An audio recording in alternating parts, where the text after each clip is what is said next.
There's a video demonstration of the K&S 4124, which is a gold wire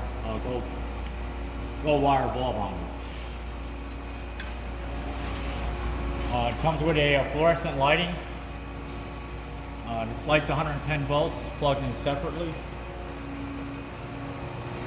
and the machine is set up right now for 110 volts. It has its own dedicated plug too. We could adjust that, change the voltage on the K&S bonder if necessary to 220 volts.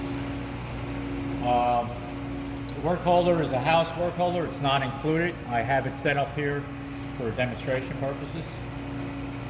Right now we have a 2-inch spool of 1 mil gold wire placed up top here, fed through the glass tube down underneath the slide here, and then down into the capillary, which is positioned right here. And I'll send along the case and I'll tell you exactly what it is, but this capillary is manufactured for to be used with 1 mil gold wire. Alright, so what I'll do is I'll just do a couple of bonds. We're all set up. I just want to show you that it is operational.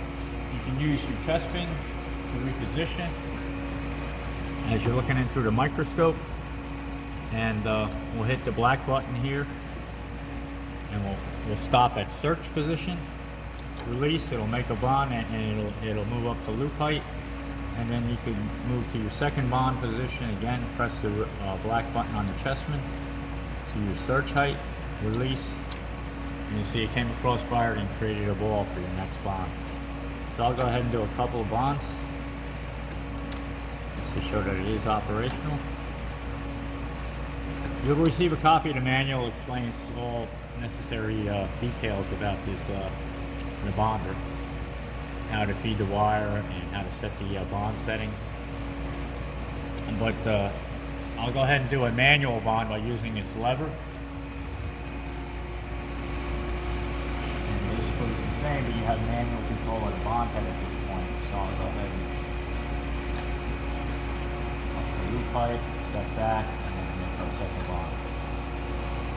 So you can also do a manual bond by using the lever.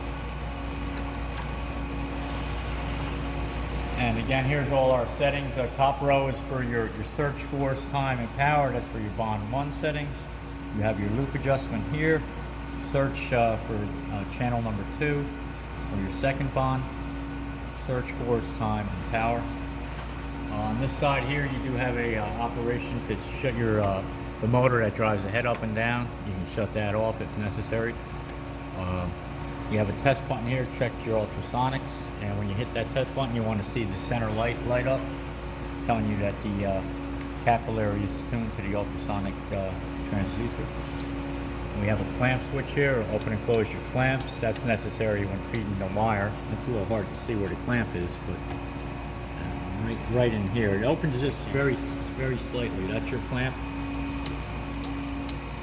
It's very slight movement. You probably can't see it. It opens maybe a couple of mils. And then we have your set up and reset. That's explained in the manual.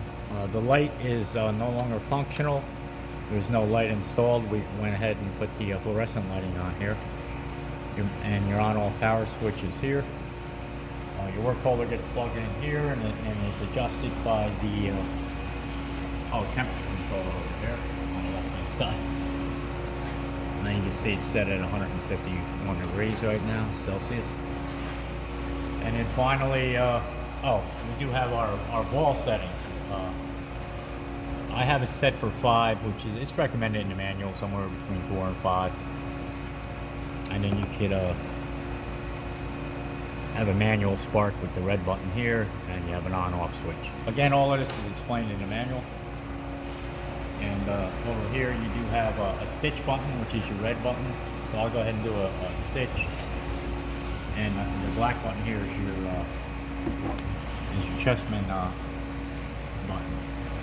And what a stitch does, it'll allow you to continue on until you release that red button. So I'll go ahead and do bond 1. I'm going to press the red button and hold it, and I'll stitch. And then it'll make the lock. So let me go ahead